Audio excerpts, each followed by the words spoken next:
unemployment rate is much higher. There are jobs, but skilling isn't happening. Skill centers are bogus and money is being pocketed.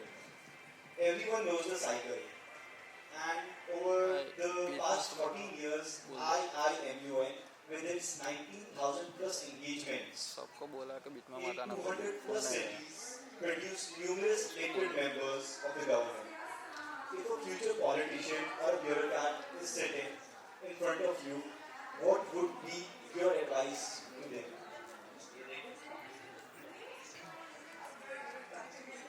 I think ladies first, right?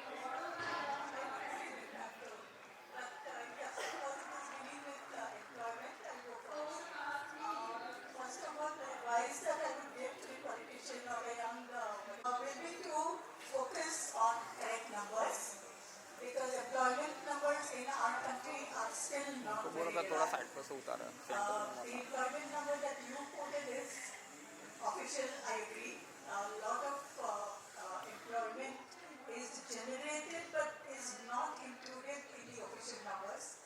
Like how many of housewives are doing, providing lunch or providing snacks. These are not included. A lot of informal labor, the people who work at our households, they are not included in the employment official numbers. So I would say that official numbers of employment not so reliable, and that's why RBI also doesn't take them into account when it formulates its monetary policy. We just take the GDP and the inflation, unlike Western countries. So that having said, the advice, what am I to give advice? But all I would say is that we all need to work very hard towards whatever goal we want to achieve, be it India at 100 in 94, whatever GDP numbers that we want, being developed world, being the green world, whatever aims we have, we need to work very hard, and including the politicians and the thinkers. Thank you so much, sir. So, sir, what would be your advice to solve this?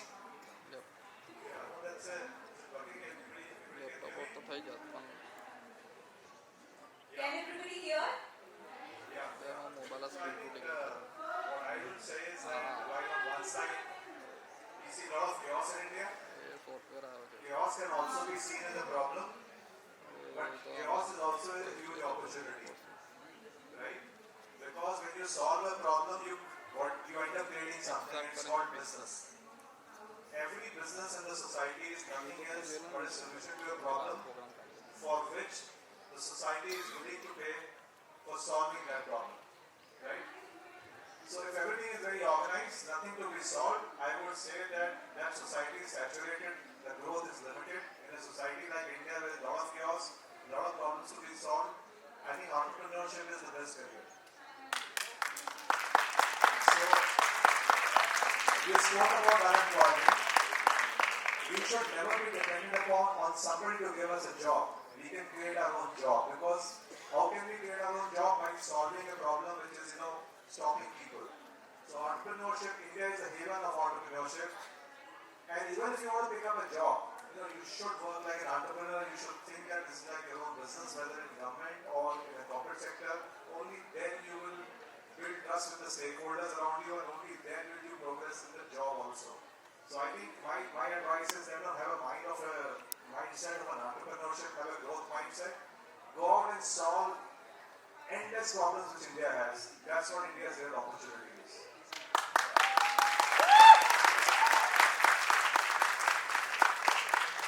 So the next question I have is for Saurabh sir. So you have decades of experiences in marketing and leadership. You've taken sessions, you teach people through your videos. So my question for you is, what life lessons you have learned from your whole career in your field? Thank you so much. It's a lovely question. So, as my esteemed panelists are talking about, so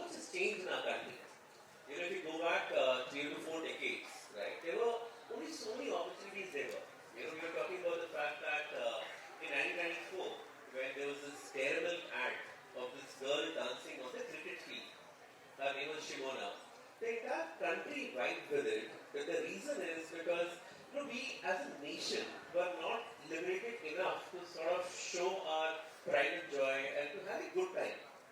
Over time, mindsets changed. We realized that to make money, to have careers, to do well is magnificent.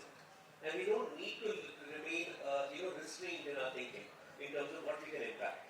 Yeah. As that slowly changed, came across, so many changes in our society somewhere in the mid 2000s, right? When I worked on Cadbury celebrations, we realized there is money in our wallets. But at the same time, the society is becoming insular. Yeah, and we're not as close to each other. And that's what it makes us so proud to be an Indian, right? It makes us so proud that we foster value with each other. Yeah. Now, as we started going on again through this journey through our careers, today we are living in this startup generation. Right? Everybody knows that and they believe that we can really foster our own identity. We can create our own personal brand online. We can be known at whichever corner of the world that we are. We can solve genuine problems. Right? And hence, I feel this is really great. But the one learning that I have had in my career is that life is actually led future backwards. It is very important. Like if somebody tells us to make a business plan for a business, we can do that. But if somebody asks us to make a plan for yourself, we struggle to do that. Why is that? Why can't we imagine ourselves to who we want to be? Why can't we imagine in the next 15 to 20 years, what do we look like? What do we want to achieve? How large can we be? What is the largest difference that we can make on this planet? And I believe that anything that you can imagine, you can will into existence. You can make it true. And hence, it's not just about dreaming, but it's about dreaming with your eyes open. It's about dreaming what you want to create into reality. And if you can dream with your eyes open, if you can make a plan for it, anything and anything can be achieved. Absolutely, sir. And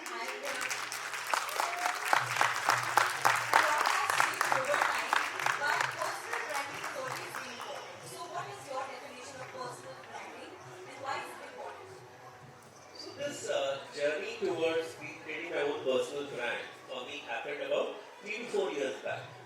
I was doing well in my career. Life was fun. In fact, I had just finished 2 years with Diageo. I was doing innovation in alcohol, and you can imagine there can be nothing more fun than that. So after I had done that, I changed my job. We were told my wife ki maza nahi aa raha hai. So then I became the marketing head for Britannia's international business. And I would travel down to Dubai every month for a week. And visited a bunch of countries. I went to Bhutan, I went to Bangladesh, Saudi Arabia, Egypt, you name it. Right? And again I told my wife, maza nahi aa raha hai. And she said, before you change the job again, I think you need to figure out maza kyun nahi aa raha. It's not about the job. The job is not enough for you. It's about the energy. You need to put your energy into something more. And when I decided that I have a lot of energy and I can put my energy into something more, I think that's where my personal branding was. Because I realized personal branding is not about impressing others. Personal branding is about contributing to somebody else. And all of us, whether we are students or professionals, there is something we have to give. We have thoughts and ideas to give. We have a journey and experiences to share. So I started sharing my experiences on LinkedIn. I built a following of around 45,000 followers. The first post I put down in the first weekend of the pandemic got 35,000 views. And I realized that I had probably have a little something that people want to read about. So then I started taking phone calls as people would call me, and over the last 4 years, maybe about 100 or 200 people have helped with some advice or the other. When I would touch upon something that people want, something that is valuable, I'll put that back as a post, and that post would get 100,000 views. And that's when I realized that there is a lot I have to share. And all those learnings actually came out in this book called The Practical Marketeer, which is nothing but a series of what other people want to read from my experience. In terms of how do you build your personal brand, how do you do marketing, and actually today, the way society is changing, building your personal brand is not a choice, it is a necessity towards building your career and being the largest version of what you can be.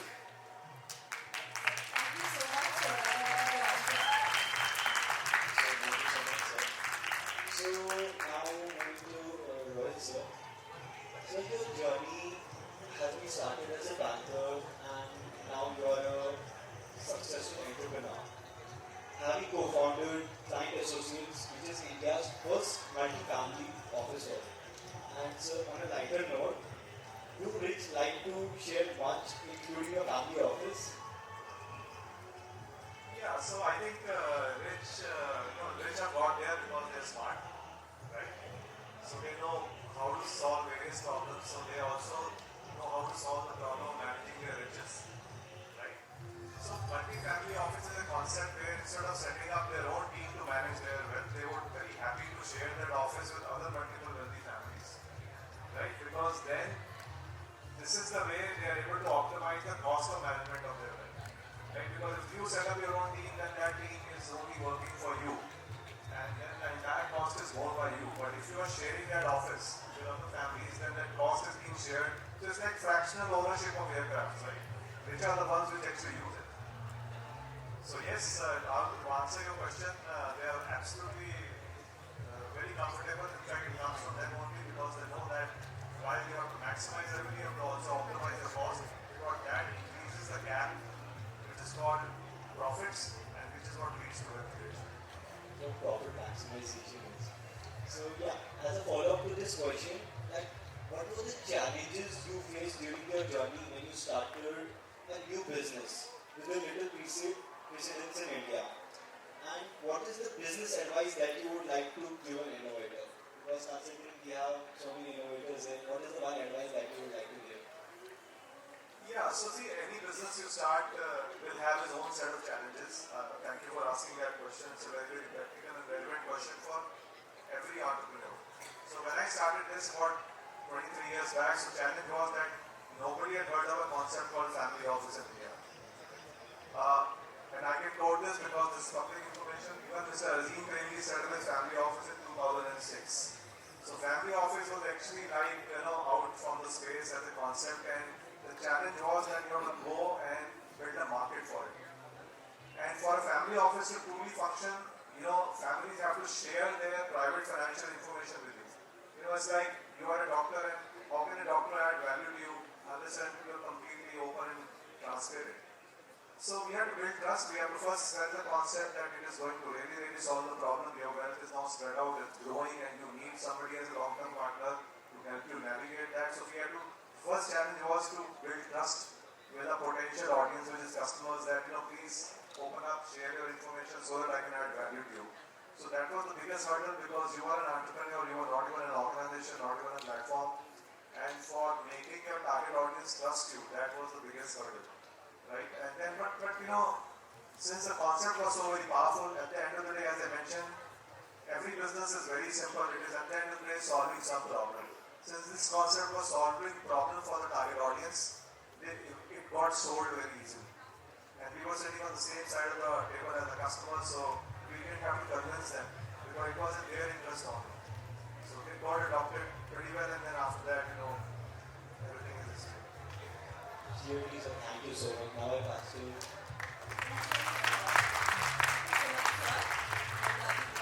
next question is for Alpana ma'am.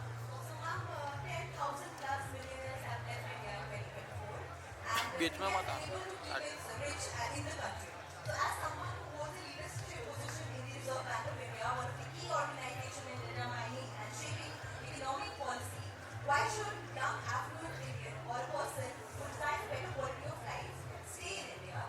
And also, what is the RBI doing to address this issue?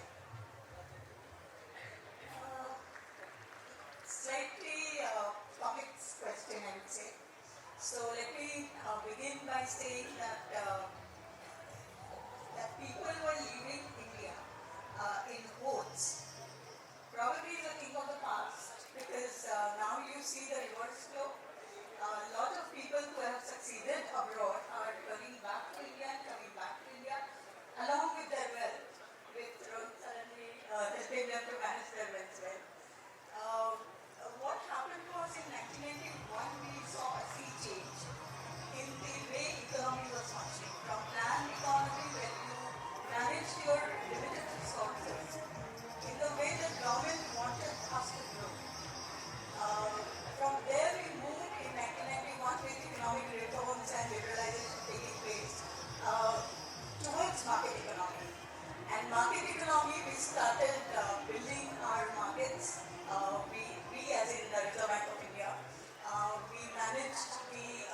monies that were coming in and going out to facilitate businesses rather than to prevent them.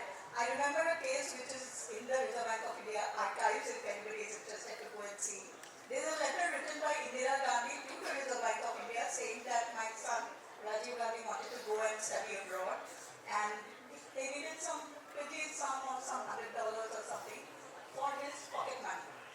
And the Reserve Bank found out a reason to say no, that you can't take, because we were a scarce country. We had to manage every dollar that was going out from preventive to go out. And now we have foreign exchange reserves of some 600 or nearly 700 billion. And we want the monies to go out, and the regulations are formulated in such a way. So the whole shift has happened after economic liberalization in 1991 onwards, and now we are looking at people growing within India and people who are abroad also to come in India and set up their businesses, their manufacturing units. We are hoping to become world suppliers in addition to China, or even replacing China. I can say this in front of you. Why not? We people enthusiastic, as enthusiastic as you all. I have no doubt that India will become the world leader. Right? Hopefully earlier than I think. Moving last minutes for the rest for our company. Proceeding to the next question.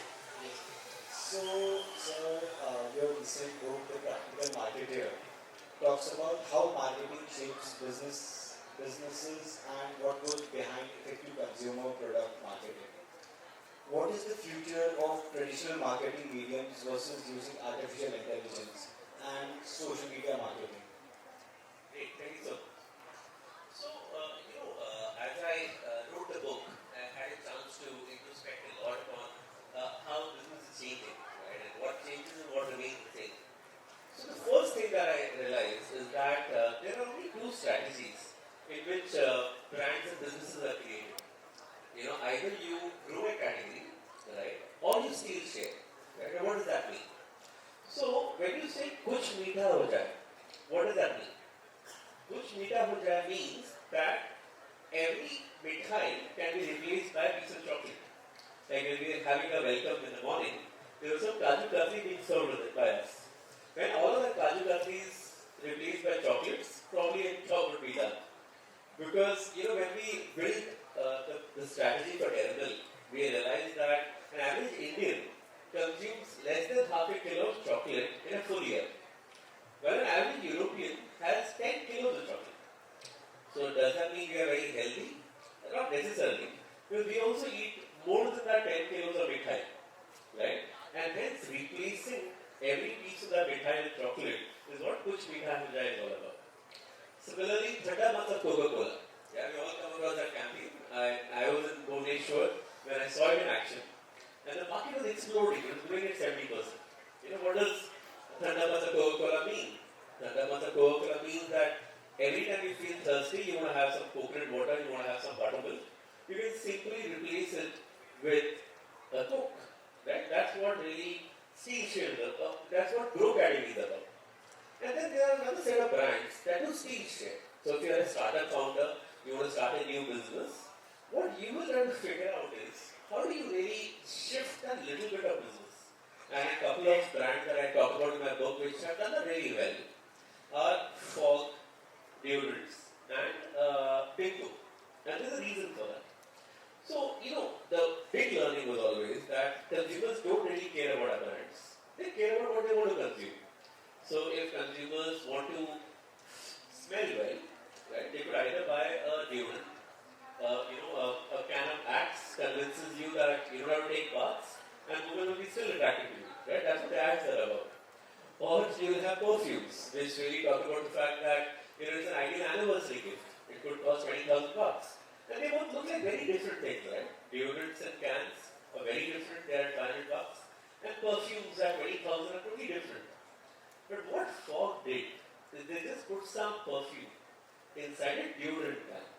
And they came up with a proposition of liquid, not gas. Right? That is how they stole share. Similarly, People could not beat Lay's, right? Lay's chips is something that all of us like, that perfect potato, that right amount of crisp, available everywhere. Right? And so many brands try to steal share from Lay's. They could not. In fact, within 5 years of Lay's coming in 1995, they just bought over Uncle Chips by 2000. That was then the market leader. So what Bingo did is that they realized, what ITC did is they realized is that categories are continuous. So you can have a fafra, or a khakra, or a chakli, or you can have potato chips. Both are salty, savory beverages, right? So what Kurkure did is they simply took a khakra, cut it into triangular shapes, put some achari flavor on top of it, and they called it mad angles. And that simple khakra was the secret towards stealing share from Lay's. So, which is your strategy? Do you want to grow a category, or do you want to steal share? That is what every entrepreneur or a business owner or somebody who wants to create their own business needs to ask themselves. And then you just simply roll it out so that every single decision that you make then is the outcome of this one question. What is it as a business owner I'm trying to do? Yes, that's the story that I've captured in my book.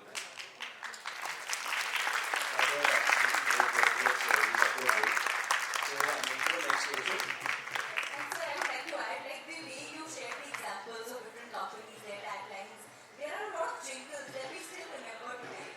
Like a lot of brands and their jingles, like Irma, and we can even sing them. Yeah, we remember them by heart. Alright, so the next question is for Rohit sir. So like in today's world, people want financial independence. They actually, it is also increasing day by day. And a lot of people are investing in stock markets and bitcoins, etc. But on the same side, many of the people do not know about financial literacy. They are not financially literate. And in your book, you addressed various needs through which people, irrespective of their age, can gain wealth. And what are the few basic and simple steps people can employ to gain wealth? And can you please tell us about your book, what you shared in your book? And it was, and your book is really interesting, and you can share a few points with us. No, thank you. So I'll just give a brief snapshot, with the book, and then I'll pick up one or two ideas from the book, for the benefit of the audience. So when I was writing this book, what was the driver for writing this book was, because the kind of work which I have done for the last 20 years and the kind of data which I've seen in the last 5-10 years, kind of people that I meet, increasingly I started, getting to believe that perhaps next 10 years could be India's best years in this entire century. And they're all students, and I'll simply explain this to them because it's simple high school maths. If we believe that India's GDP is going to grow at about 6 to 7%, and India's inflation is going to be, let us say, ballpark 5%, then our nominal GDP will grow at about 6 plus 5 or 7 plus 5 between 11 to 12%. Now, if you simply do a compounding maths for 10 years, that becomes, that economy will become 3x in 10 years time frame. Right? 100 will become 300 if it grows at about 11.5% over 10 years time frame. It's simple mathematics. Now, what is the growth rate of a GDP? It is the average performance of a class, right? It's an average performance of the country. There will be some people, let us say some businesses which will be above average performers. They will become 4x in 10 years time frame. They will grow faster, they will grow above average in the GDP growth. Then there will be some businesses which will be performers. They will become 5x. Then of course in every class they are outstanding performers. So they will become 6 to 7 times. So whatever business wise, even if you are part of a job, of a business, big or small, doesn't matter. If that business is being done well, if a job is being done well, wherever you are, we as Indians, each one of us can become 5, 6, 7 times in 10 years time frame. Now this is simple mathematics. This is not hallucinating, this is reality. And I thought that the timing couldn't have been better and more important for every Indian to know this fact. Because we should all just get on to executing and have a dream to create wealth. And in process of that journey, I think next 10 years, the whole ecosystem in India will also enable us to realize that dream. So that was the background of writing this book. And when I was writing this book, I wanted to, finance can sound a bit like a technical matter, but I wanted to write a book which is very accessible, written in a very very simple language, very accessible for every Indian. And I didn't want to write this book for bankers and economists, perhaps they know better than me. They don't need this book, but I wanted to write this book for every Indian. So it's got 3 parts. The first part talks about that wally wealth. You know, none of us can be wealth created unless and until we realize the importance of wealth in our lives. Wealth is not just for our financial independence. It does many things. The book talks about. I've shared data also, very simple, easy to understand data from India, outside India. Why wealth is first of all important for an individual, but also for societies and nations. Now, once you've understood that why we need wealth and we need to create wealth, then the part 2 talks about the certain laws of wealth creation, these are the insights which I picked up on my 25 years as a wealth manager, working with some of the finest wealth creators of India. They know what goes into creation of wealth. And these are something which are very eminently relatable, very easily applicable, we can bring into our lives, and all of us can become wealth creators. Now that's part 2. Once you've now created wealth, now you have wealth, the third part of the book talks about how to protect and grow that wealth. Because, there's no point creating wealth if you end up losing it. And at the end of the day, it's not your wealth, my wealth. I see that every individual's wealth is also a subset of national wealth. So if we as Indians, we as society, as a country, are not able to protect and grow our wealth, we are eventually eroding our national treasure. So that's the third bucket which talks about it, and how to keep and protect your wealth. And that's the whole essence. Now, what message can go to our friends sitting in the audience here? I think the simplest of the things is bringing financial discipline into your lives. Right? There's a good old equation, the ancient equation, which has not changed ever since, I guess, the humanity would have come into existence, which is profit is equal to income minus expenses. Right? And wealth is nothing else but profit. It's a surplus of your income over your expenses. So when you are living your lives, you have to do 2 things. You have to make sure that your expenses are not more than your income, and you're focused on growing your income. If you're focused only on containing your cost, then your income will not grow. You will never go into losses, but you will never end up becoming a wealth creator. So you become a wealth creator by focusing on income, at the same time optimizing your cost. Right? So that is key advice which I would like to give, very simple, very relatable, is that bringing financial discipline into your lives. And one little example I can share with you, which I shared with my daughters also when they went to college, that you're also students, start maintaining an Excel.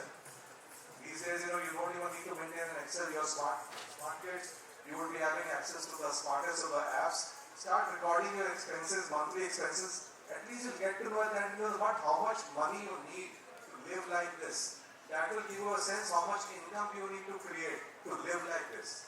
So that should be your first step, that have awareness about your monthly budget. So that will be your first step of your building your relationship with us. Here's the equation of profit is equal to income minus expenses. Get to know your expenses. Because once you get to know your expenses, your journey towards income will automatically begin. And if that has happened, that will lead you eventually to become a wealth creator.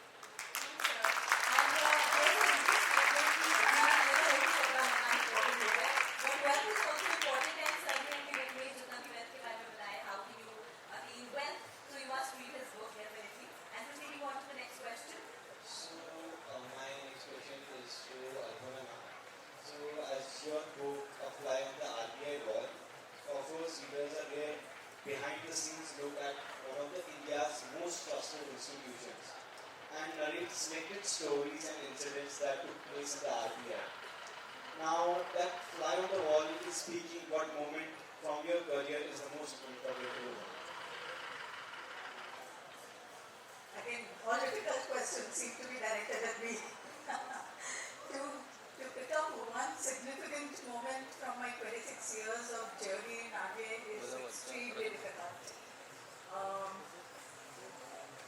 What will I say? Okay, let me pick this one randomly. No reason to it. But when I joined RBI is an organization which has a history, which has a culture. And I was a journalist visiting RBI to interview people and get knowledge from them and write stories about them. So I had seen RBI from the outside, and when I stepped into RBI, it turned out to be an organization which, as I said, has history and culture. And I first hear that it's a very difficult thing to try and change that culture. Not that I had intended to, but my job was to create communication as a function and develop it to the level that it would talk to the outside audience. And when I went to the departments and started probing that I faced in my job, I would give credit to my deputy governor at that time, Dr. Saurabh, who mentored me into how to get things done in a bureaucracy like RBI. And that moment, to be honest, and I have said this in my book that I had put in my papers in the first year itself because I was so frustrated. But he opened my eyes to the bureaucracy and he said, one chip at a time. And be at it and you will succeed. And that remained with me in all my 26 years and I could do what I could do in the organization. So I just wanted to follow up with this question only that amongst the majority of behind the scene incidents that have taken place in RBI, how did you narrow it down to only those instances that you mentioned right now? And that you mentioned in your book as well. So, what was your reason behind authoring the book and how did you go about it? I went about it very simply. COVID thankfully came to hit me. Nothing to do. And when I was working and when I was teaching after my day job got over, I used to give examples from my real life in communication. And when I used those examples, my colleagues at that time and then my students were very excited. Madam Lik Dalo. But I was very hesitant in writing because I thought I was very a fly on the wall in the RBI because communication is obviously a support function and doesn't come into the limelight. But I used to sit in all the senior management meetings which were decision making at that time. And the time was very crucial because we had undertaken economic reforms, liberalization, a lot of role was assigned to RBI and a lot of crises also happened at that time. Bajaj crisis, balance of payments crisis, and then Asian crisis and South Asian crisis and we moved from ultimately global financial crisis also. So we moved from crisis to crisis. And the whole experience that I was absorbing like a sponge would come out when I started teaching and when I'm talking to my junior colleagues. So this kind of things can happen, like I'm sure Rishabh and Rohit also will have that kind of experience, which they can just simply put it down in form of a book. But what made me write was prompting of friends and all that, and they pushed me literally into writing it. But what I thought was, if my experiences can help the youngsters in giving or in opening their eyes towards communication, because communication also has grown from mere public relations where people just manage to in-flight tickets and taking the wives around to shopping and all that, into communication, a corporate communication, which is a significant function, to today reputation management. So people like Saurabh will build reputation of an organization, and people like Alpana will manage that reputation and keep steady at it. Of course, Rohit is contributing to that reputation. So that's how I thought that if the experiences in the form of anecdotes can help people or give tools to people to communicate their way, then I think it should be helpful, and that prompted me to write the book. And writing was very simple. I did not do any selection in my memory. I just jotted it down as it came to my mind. Today when people read books and they have read the book and they have lived more or less at the same time, so they come back and tell me that, oh, ye chhut gaya, arey wo chhut gaya, ye nahi likha, wo nahi likha. But I think I didn't do any CV for that matter. I just jotted it down as it came to me, revised it to sharpen the communication, and that was the see in print. Thank you so much for the answer.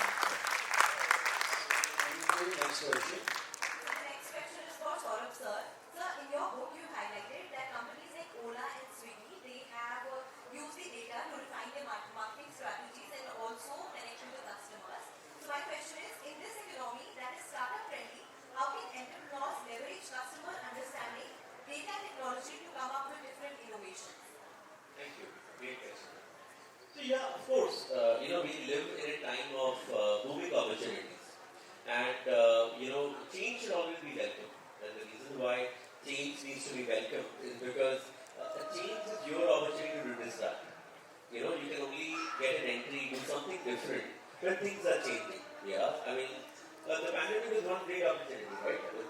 I think as a global economy, we have leaped so much further thanks to the pandemic. In the pandemic, there was a need for us not to leave our homes, for somebody to be able to deliver things to our doorstep, and that essentially created the entire quick service delivery revolution. Right? Today, of Blinkit, Swiggo, Zomato, Go, we can't live without these. Right? In fact, before breakfast, an average individual probably offers, calls a Blinkit a couple of times, or at least think about calling. Right? It just becomes so convenient. Right? Similarly, the way the entire gig economy is growing.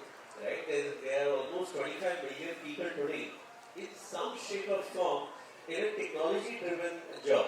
You could be a content creator, you could be somebody who is, an Ola Uber driver, you could be somebody who is providing ITES services. Right? These are all new categories which have emerged. And anytime when something changes, if you are curious, if you are willing to go out there and understand, what's going on, what's different, why is this change happening, what kind of a need it is serving, right? You can open up a whole new opportunity for business. So in recent times, some of the entrepreneurs that I've spent time with, right? There's an entrepreneur who has made this bread brand called Health Factory. He provides a protein bread, a bread which has got actually some amount of peas extract as one of the foundations, right? Because he knows India is seeking healthier alternatives. What a Wow Cosmetics did, or what a Mama Earth did with paraben-free shampoos. They realized that there are search volumes. People are today searching for these concoctions. People are trying to make apple cider vinegar at home. That gave a new opportunity. So this amalgamation of digital at one end, which allows you to understand what people are searching, what they are thinking, all these algorithms on social media, they give you an idea of what's hot, what's happening. And then the ability to harness data, to see this data to create new ways of creating money. Right? So I think Netflix is one great example. You open Netflix, based on your profile, your searching habits, it shows you exactly what you are seeking. Right? Similarly, an Ola and Uber, they are able to figure out, and in fact, what I found very interesting recently is that Ola had started focusing on steal share. What they have started focusing by saying that people when they are in a hurry, they are willing to pay a little bit extra, but they do not want cancellation. And hence, the entire Ola algorithm changed over towards saying that what is the higher end of what this person is willing to spend, but can I ensure no cancellation, putting a large penalty on a taxi cancellation. At the same time, Uber decided to play the grow category task. Uber said, I want to go deeper, I want more ways to reach out. Can I get my price closer to, say, an auto rickshaw? So it will be lesser than what an Ola is charging by almost half. But if you're going to be giving it so cheap and so affordable, there are going to be cancellations. They're going to be, maybe if you're an average wait time with Uber is say 3 minutes, here it will be 7 to 8 minutes. But by identifying that I have data to decide what strategy I want to pursue, I have a particular consumer task because I've identified different kind of consumer clusters based again by harnessing technology, and by creating the right user experience, I can understand which part of the journey that I'm focusing on, and hence new business models are created. Similarly, if today somebody of this field wants to innovate on something completely new, a completely new kind of a delivery ecosystem, a completely new kind of a service. I mean, today, Blinkit offers you to photocopy your papers and have it delivered in 30 minutes. You can currently have a 10-minute bold system for restaurant food. I mean, there are just so many new avenues to satisfy needs and wants of the consumer. An attractive user interface, a smartphone in everybody's hands, a way of harnessing data for strategic technology is emerging all of that. And that I would say is currently the future that we are starting to see glimmers of. Thank you so much, sir.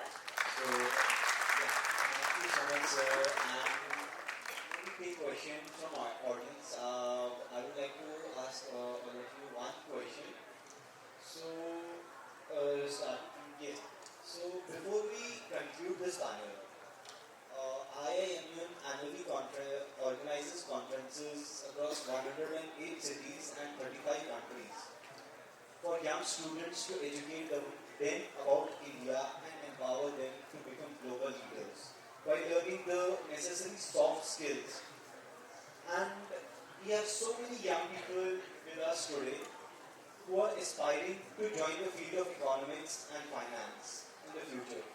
What is your message to them, and what are the few qualities that you would encourage young people to integrate to becoming a successful global leader? Starting with you, Saurabh, sir.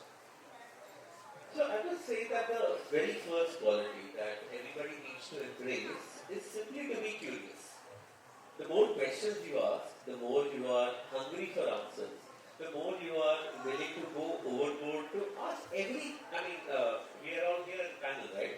How many of you would reach up after this panel to say, talk to us when we are sitting on our columns signing books? Or would reach out and say that, I have this genuine question, right? And in the next session that follows, will you be able to ask those questions? Because we all have questions in the back of our mind. Do we have the courage to share?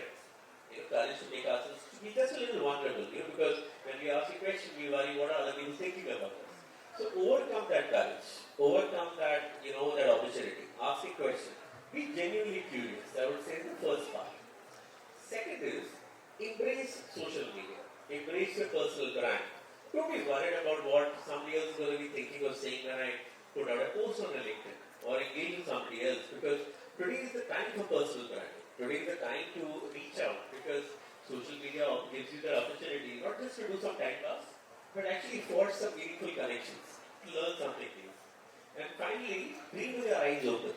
Build a magnificent vision of who you want to be. What you want to earn, how large you want to be, what is the impact you want to leave on life and society. And the journey of visualization enables you to start getting there. Yes, thank you, sir. What is your message to encourage young people to integrate to become a successful global leader? Yeah, so I would say that what sitting in front of us is young Indians, and I represent the banking and financial industry and sector of India. And just to share a data, some of you may be aware of it also, that within the BSE Sensex or Nifty 50, banking and financial services account for almost 1/3 of the total index allocation or market cap, whatever you might want to call it. Or you can say indirectly 1/3 of the economy is being contributed by banking and finance industry. So what this is telling us is that this is one of the biggest industry in the country, and the good news is for a growing economy like India, the growth of the economy will continue to get mirrored in the banking and financial services sector. It will continue to grow. So what that tells us is, to a house full of young Indians like you, that this industry will be a source of career opportunities for next 25 years for you. Now, what you would need to do to excel there is, of course, this is a service industry, and service industry is there's no machines, it's a people's industry. So you're giving service to customers, you're dealing with people on the other side of the table, which is your customers, and then within the organization, you're working with people. So what I would encourage all of you here is that apart from the technical skills, the domain knowledge, which is the foundation, the very, very, very beginning, you need to hone your soft skills. Soft skills are basically your people skills, your ability to work with people, work in teams, be good to people, be good to your customers, because that will help you to build a rewarding career, because in a people situation, every situation in life is a people situation, even at home also, right? So soft skills will really, really help you to build earn trust from the stakeholders around you, which could be not only your customer but also your colleagues, not only your bosses, also your colleagues and your peer group, right? So I think if you can, and that is where India's challenge is that we produce so many graduates, but where we need to upgrade ourselves in the softer skill side. So I think those are the areas where we need to pick up, develop a habit of reading. Reading, there's no better way of picking up education is reading, right? And today in the world in which we are living in, the access to knowledge is got completely democratized. So pick up the habit of reading because that will make you a lifelong learner, and along with that, continue to develop your soft skills. If you've done that, both your knowledge quotient and your emotional quotient, I think you will just keep on finding your path. You will continue to grow with the growing India's economy, and within that, the growing banking and financial services sector. Thank you so much, sir. What is your message now? Okay, so the cake is baked already between the two of them. All I need to do is put a cherry on it. So my cherry part is work, harder work. Absolute golden words for your mouth. A short message, but this is very important to learn from you now. And now we will proceed with our rapid fire. And my favorite part is always the game because we actually have a lot of fun playing games. So I have a rapid fire for you. What we are going to do is I will give you one word, and whatever comes to your mind, whatever word comes to your mind, you have to say that. So I think we'll start with you only. So the word is inflation, and you have to quickly answer. Everybody. Sir. Just earn faster than inflation. I think you'll be fine. Inflation is an opportunity. Your prices keep increasing. Keep it at sustainable low level. Next word is growth. Personal growth is always see. The faster you grow, the faster you become what you have to become, right? So I think growth is great. So with growth, I can think of growth mindset. Growth mindset is something which never believes that this is the end of the world. There's always the next step. So have a growth mindset all the time. Sustainable and equitable growth. And that's great. बहुत quickly answer कर रहे हैं. The next word is cryptocurrency. Cryptocurrency. I think a lot of people invested in it and then they stopped investing in it. And now people are investing again. I think these are things that keep us curious and fun. So just don't burn your bank, but yeah, all opportunities are interesting. So the word comes to my mind is it's a black hole. A black hole is something which you cannot analyze, cannot assess, and because of that cannot predict. So black hole. Absolute no.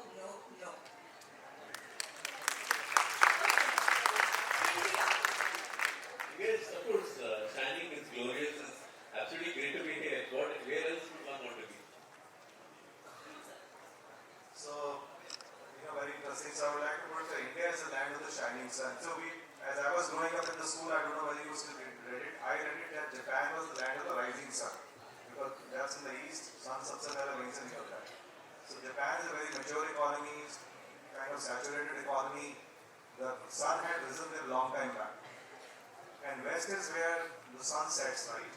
So those are large economies, again saturating, no growth is happening. The sun has set in the west long time back.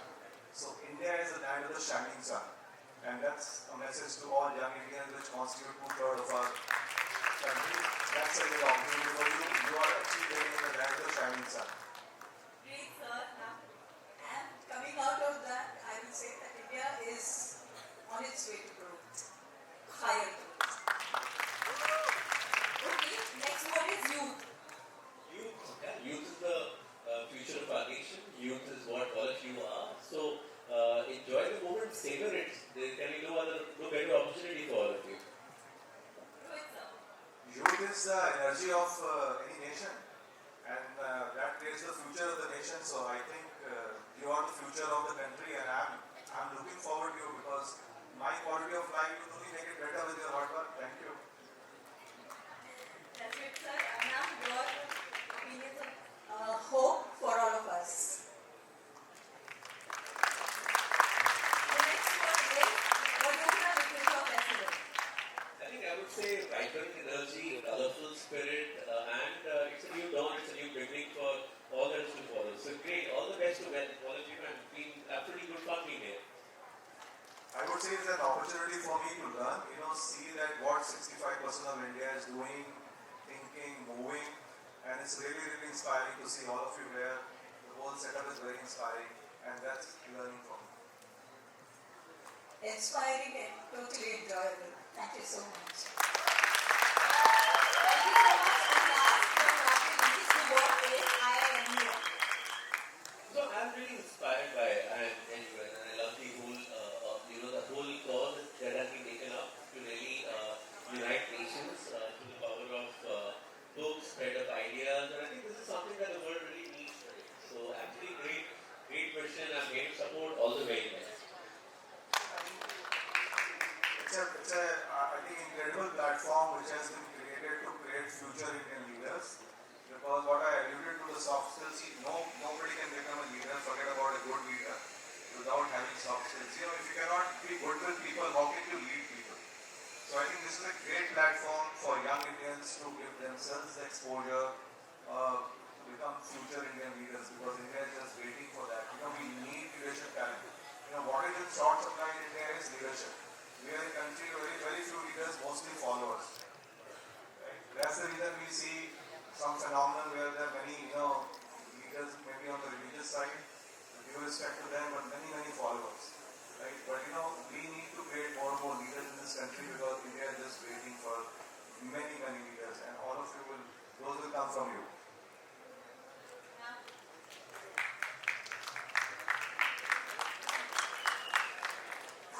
That's what Rohit I know. I think it's an incredible opportunity that you people are getting. In our times, we didn't have this kind of opportunities. So make the most of it and be as kind of in front of people